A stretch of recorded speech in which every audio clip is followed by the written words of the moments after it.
예! 소년어사 출두야! 소년어사 자봉석의 요람법석 전국기행 제3화 밤도깨비의 정체를 밝혀라우라우라우.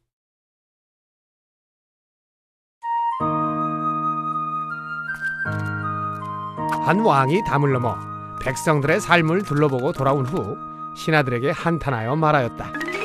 인, 의, 예, 지. 이것은 사람이 마땅히 갖추어야 할 네 가지 성품으로, 그것은 곧 어질고 의롭고 예의 바르고 지혜로움을 뜻한다. 그런데 이 땅에는 인, 의, 예, 지, 그중 지혜로움을 추구하는 자는 많으나 인과 의와 예를 지키는 자가 없으니 이 어찌 동탄할 일이 아니겠는가. 아이고야. 이에 인, 의, 예, 지를 두루 갖춘 자를 선발하여 이 땅의 예와 의를 지키는 인자를 찾아 상을 주고, 그렇지 못한 자를 찾아 벌하도록 하여 만방의 인, 의, 예의 중요성을 널리 알리도록 하여라. 이리하여 소년 어사 자봉석이 예와 의를 지키는 자를 찾아 길을 떠났는데, 그가 첫 번째로 도착한 마을에는 괴상한 소문이 돌고 있었다. 밤마다 해가 지고 달이 뜨면 마을 거리에 무언가가 굴러다니는 소리가 나고 떼굴떼굴떼굴 웃는 소리가 나는 게 마치 도깨비와 귀신들이 잔치를 열고 있는 것 같다는 것이다. 본 적이 있나요? 아유, 무서워서 어디 나와볼 수가 있어야죠. 아유, 궁금할 텐데. 궁금하긴 엄청 궁금하죠. 하지만 겁이 나서.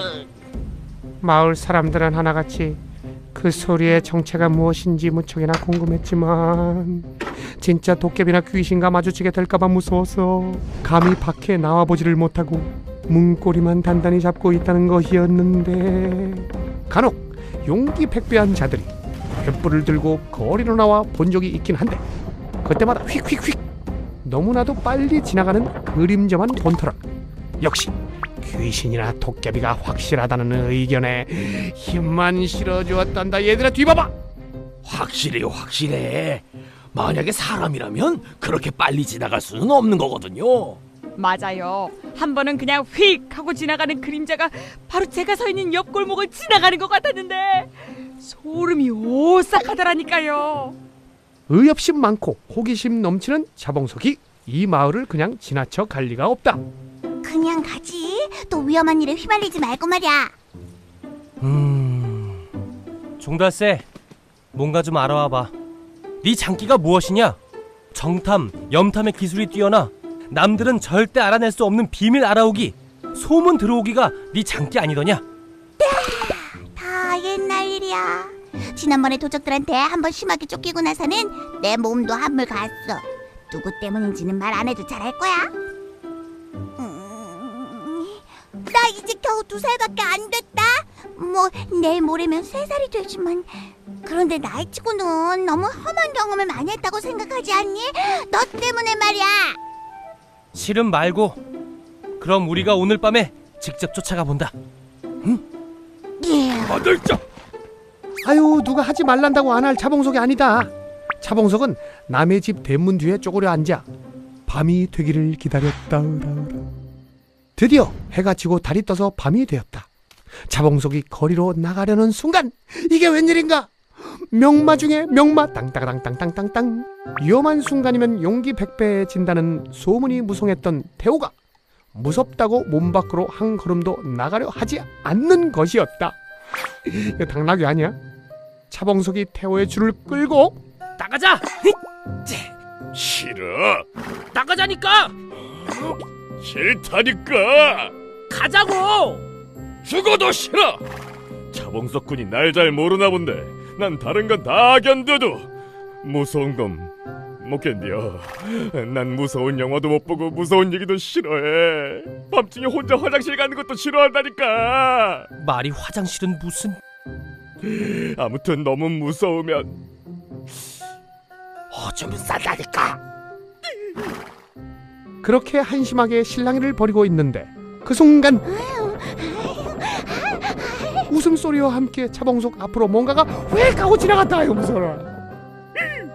대우 살려!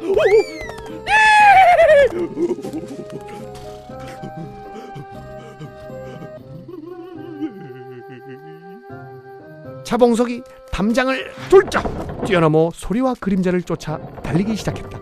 하지만 그림자가 빨랐다. 열심히 쫓아갔으나 차봉석은 결국 그림자를 놓치고 말았다. 아무래도 포기해야겠지? 내일 밤을 기약하자. 다음 날 밤 차봉석은 지붕 위에 올라가 그림자를 기다렸다. 높은 곳에서 그림자를 놓치지 않기 위해서였다. 밤이 깊어가고 드디어 웃음소리가 들리고 그림자가 나타났다. 웃음소리를 따라 방향을 잡고 지붕 위를 휙휙휙휙 뛰어가는 차봉석. 거의 잡았다 싶은 찰나 그림자가 방향을 틀어 다른 곳으로 들어가 버렸다. 나 이런. 이틀 동안의 추적을 통해 차봉석은 깨달은 것이 있었다. 차봉석은 마을의 사또를 찾아갔다. 사시라. 왕께서 특별히 도울 일이 있거든 두 팔 걷어붙이고 도우라고 말씀하시긴 했는데 이렇게 어린 분이실 줄은. 차봉석입니다. 그렇군요. 그나저나 이 마을의 미스테리를 풀어주실 수 있으시겠습니까? 차봉석은 설명했다. 마을 사람들을 놀라게 하는 도깨비는요, 이 마을에 오랫도록 살아왔거나 이 마을 지리를 아주 잘 아는 자라니까요. 따라서 마을 사람들이 힘을 모아 길목을 휙 막으면 분명히 잡을 수 있다니까요. 하지만 마을 사람들은 입을 모아 반대를 했다. 무서워요. 길목을 막고 서 있을 수가 없다니까요. 무서워서. 그것은 도깨비도 귀신도 아닙니다. 분명 사람입니다. 그래도 무서워요. 그러자 차봉석이 대안을 하나 제시한다. 눈과 귀를 막고 오로지 횃불을 들고 길만 막고 서 있게 하자는 것이었다. 더 이상 반대를 할 수 없었던 사또와 마을 사람들은 차봉석의 말대로 여러 명씩 팀을 짜서 눈과 귀를 가리고 차봉석이 지시해준 마을길 곳곳을 지키고 서 있기로 하였다. 그리고 차봉석은 다시 지붕 위로 올라가 섰다. 얘는 맨날 올라가. 그는 소리를 질러 그 비밀의 정체를 횃불을 든 사람들이 길을 막고 있는 곳으로 몰아가기로 하였다. 드디어 다시 밤이 되고 길가에는 눈과 귀를 가린 장정들이, 지붕에는 차봉석이 올라앉아 비밀의 정체가 나타나기만 기다리고 있었다. 자정이 조금 넘은 시각, 땡땡땡, 언제나처럼 어김없이 뭔가 고르르르 부르는 소리가 들리기 시작했다. 그리고 저 만나면 확 그냥 패버리고 싶은 웃음소리. 차봉석이 지붕 위에서 방향을 가늠했다. 그리고 지붕 위를 달리기 시작했다. 그림자와 웃음소리가 가까워지자 차봉석은 크게 고함을 질렀다. 계속 거라! 그러자 비밀의 정체가 방향을 바꾸어 달리기 시작했다. 차봉석이 횃불을 든 장정들이 길을 막고 있는 곳으로 비밀의 정체를 몰아가기 시작했다. 계속 거라! 그리고 잠시 후 우당탕탕 바당탕탕 한바탕 소란이 벌어졌다. 차봉석이 바람처럼 날아 소리가 난 곳으로 달려갔다. 그곳에는 눈과 귀를 가리고 길을 지키고 있던 마을 장정들과 부딪힌 한 떡거머리 총각, 그리고 이불 뭉치가 있었다. 차봉석이 한달음에 달려가 이불 뭉치를 확 걷어냈다. 그런데 그 안에는 조그만 노인이 바퀴가 달린 의자에 앉아 웃고 있었다. 그 노인은 총각의 어머니였다.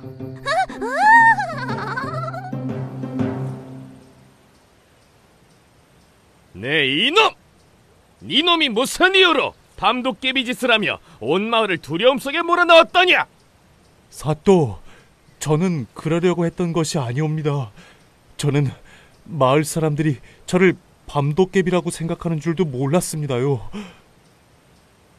사연을 들어본즉 그 떡거머리 총각은, 여기서 떡거머리라 함은 장가나 시집갈 나이가 된 총각이나 처녀가 느린 머리를 말한다. 그 떡거머리 총각은 산 밑에서 홀로 늙으신 아버지와 어머니를 모시고 살고 있었다 한다.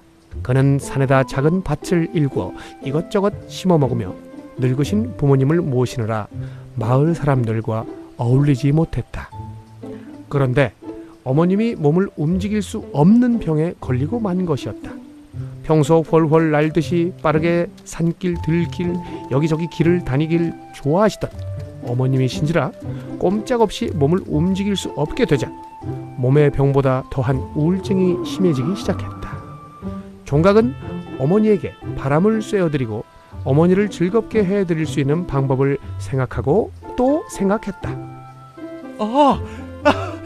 그래, 바로 그거야. 그는 어머니를 위해 바퀴 달린 의자를 만들어냈다.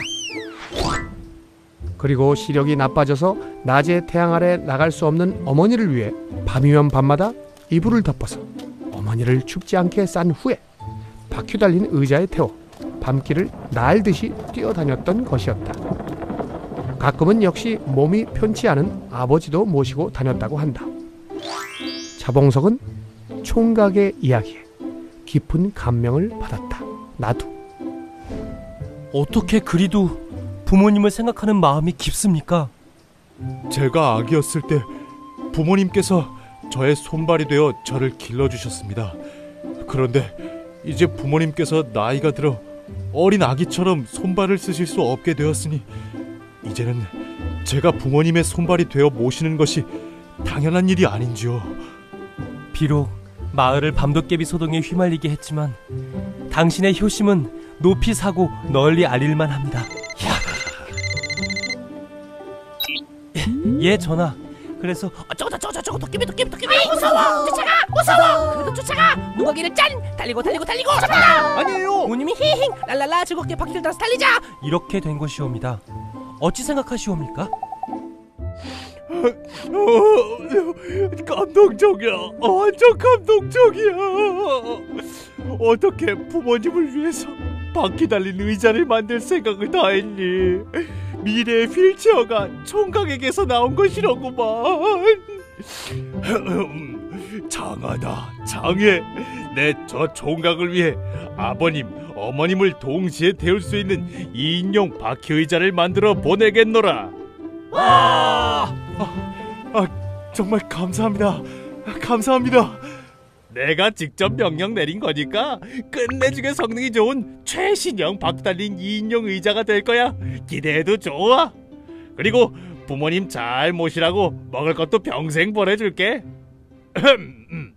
그리고 마을 사또는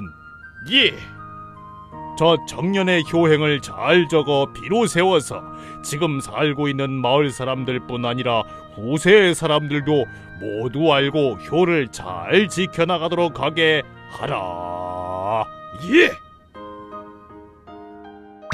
왕이 특별히 제작하여 내려보내준 바퀴 달리는 의자는 2인용일 뿐 아니라 보온 효과에 그늘막까지 달려있어서 떡거머리 총각은 밤이 아니라 낮에도 부모님을 모시고 다닐 수 있었다. 하하, 신났겠다.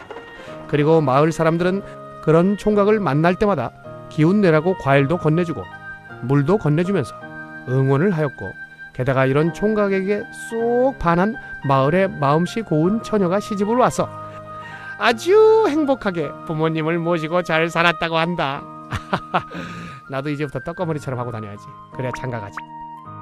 사람은 아기로 태어나서 소년 소녀가 되고 청년이 되고 어른이 되었다가 다시 아기로 돌아간다. 아기로 돌아간 부모님을 어른이 된 우리가 아기처럼 돌보아 드려야 한다는 것이 떡거머리 총각이 우리에게 주는 교훈이다. 기억해야 할 것은 아기였던 우리를 부모님은 웃음과 사랑과 희생으로 돌보아 주셨다는 것이다. 한편 차봉석은 새로운 곳을 향하여 길을 떠났다. 에?